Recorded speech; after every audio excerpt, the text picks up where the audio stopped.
جب قربانی دی جاتی ہے تو پھر اللہ کی نصرتیں اور مددیں آتی ہیں.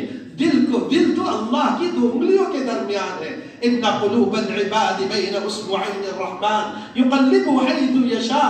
امی عائشہ رضی اللہ تعالیٰ عنہ ایک مرتبہ حضرت نبی پاک صلی اللہ علیہ وسلم سے پوچھنے لگی اے اللہ کے نبی صلی اللہ علیہ وسلم آپ یہ دعا بڑی کثرت سے مانگتے ہیں اللہم یا مقلب القلوب ثبت قلبی علی دینک. اے دلوں کو پھیرنے والے اللہ میرے دل کو اپنے دین پر جما دے.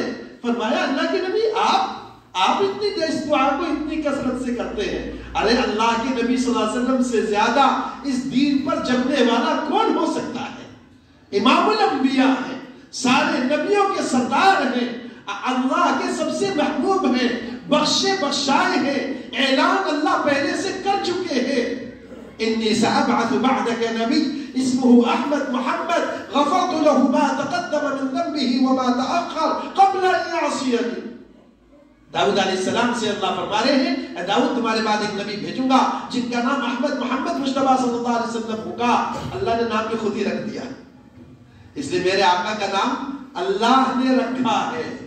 سمجھ لو مسلمانوں, اور ایسا نام رکھا کہ کوئی جتنی بھی نفرت کرے ہم تو اس سے نام پوچھیں گے کہیں گے تم نے تو میرے نبی کی تعریف کر دی. ان کا نام ہی ہے احمد محمد مصطفیٰ. چنانچہ عائشہ رضی اللہ تعالیٰ عنہ پوچھنے لگی اللہ کے نبی یہ دعا بھی اتنی کثرت سے مانگتے؟ فرمایا ہاں عائشہ سارے انسانوں کے دل اللہ کی دو انگلیوں کے درمیان ہے. اللہ جدھر چاہے پھیر سکتے ہیں, جدھر چاہے پھیر سکتے ہیں. کون محروم رہ سکتا ہے؟ امام احمد بن حنبل رحمۃ اللہ علیہ کے جیسا امام الممتحن, وہ امام جو خلق قرآن کے مسئلے پر بادشاہ وقت سے نبرداز نہ ہوتا ہے اور اس کو اتنا مارا جاتا ہے کہ جلاد بھی تھک جاتے ہیں, کھاد اکھڑ جاتی ہے. لیکن انتقال کے وقت پر جب وہ بالکل بے ہوشی تاری تھی, بیٹے نے کہا ابا قل لا الہ الا اللہ, اے ابا جان لا الہ الا اللہ پڑھ دیجئے.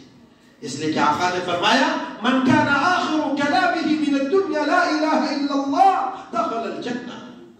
دنیا سے جاتے جاتے وقت جس کی زبان پر یہ کلمہ مبارکہ جاری ہو گیا وہ جنت میں یقیناً داخل ہو گیا.